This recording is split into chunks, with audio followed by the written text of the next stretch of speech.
Every morning, believe me, every morning was so many life jackets. Yellow, all the beach was yellow. Well, if you see these people that suffers, we have here hospitality for everybody. Why not also for these people?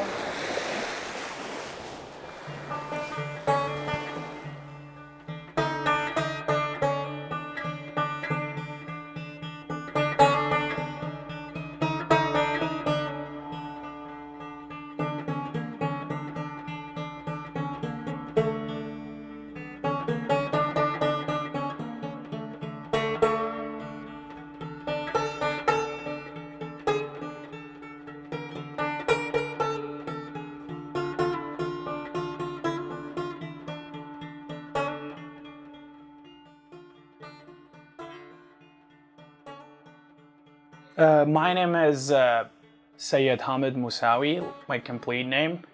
So people call me Hamid, and I'm 22 years old. When the Taliban took our city on 2016, I was an English teacher. I was teaching English at that time, and it is really risky and it is really dangerous for me once they know if I was teaching English. The thing that I'm doing a sin. They have a different type of mentality. They think that, okay, I'm just making them ready to work for the Americans. So the Taliban have different mentality. I had different mentality. I was serving the society. I was serving my people to be able to make their future.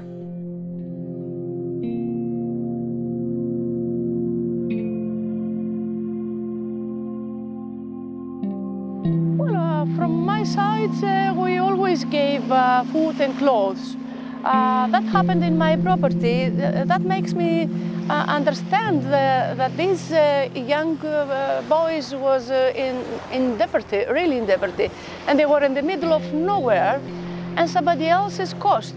The reason that these children was here was not their mistake. Somebody else did the mistake and put them in the house. At that time, many people from coast, they tried to feed them. They tried to give food and clothes for free. We support them for a few months, but they're still coming, so many. Then the government has to take it over. It was not the amount that we can manage it locally.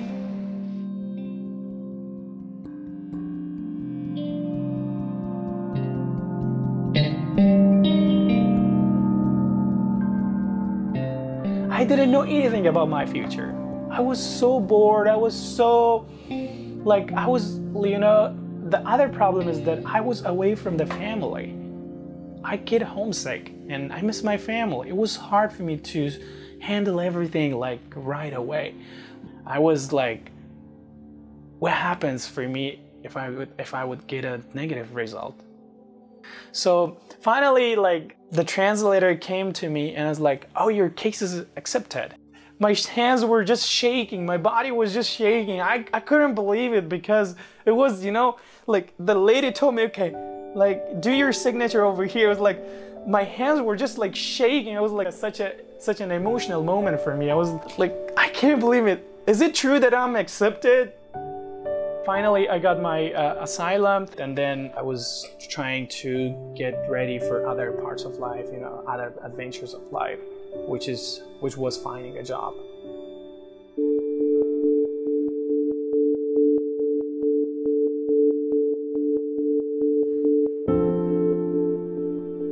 The accommodation was for 32 kids. We had a place for staying. We fixed a place as a dining room and also for playroom. And we kept one room always for the children that they came directly from the police or when they found at the beach, until the doctors will check them. Because during their stay we had many ill kids. We had kids with no arms. We had kids that have been working more than 7 days in Turkey. Some of them, they lost their families. Some of them, they had bad experience during their stay in Turkey until they approached Kos. And I think these children, they came close to us. We have a very good connection every day, and I had the chance to hear a few stories, because every child has different story. And even they call me mommy.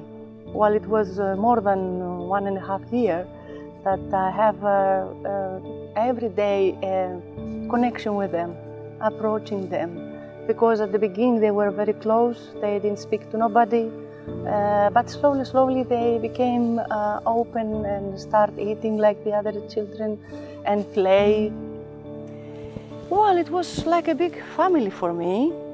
They kept them busy, very clean. Once in a week they visit the mosque in Coast Town. They have support from many ways.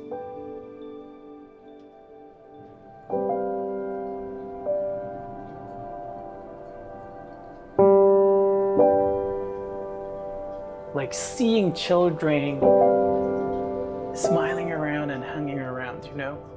They're children, like they don't know about the difficulties. They can see that what is happening outside and inside. They can see that.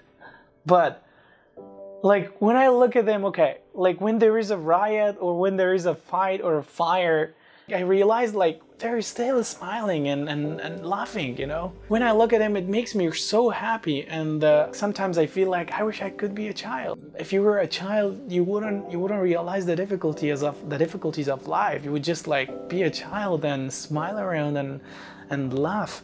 Because I get frustrated, but when I look at them, it just like it motivates me. It inspires me to just like struggle a lot, to fight, you know, to fight with difficulties.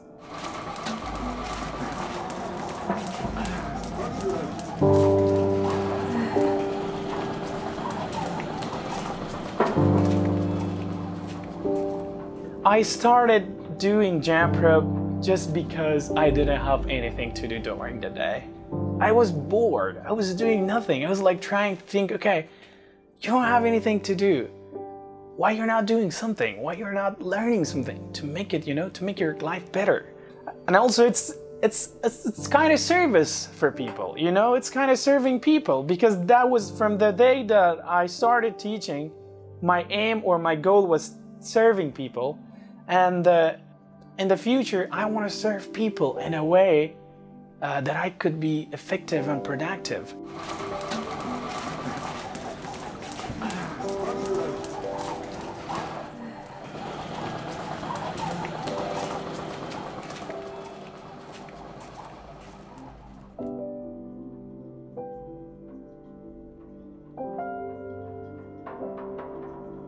I hope all these children to find a warm nest, families, or good future. I hope one day everything finishes, and even I was thinking that one day I would be the last person that I would be able to lock the door of this camp and then leave the camp. I hope that one day everything ends and people would have a life full of happiness and joy, and they don't have to worry about living, they don't have to worry about war, they don't have to worry about throwing rocks, they don't have to worry about rain, they don't have to worry about their shelter.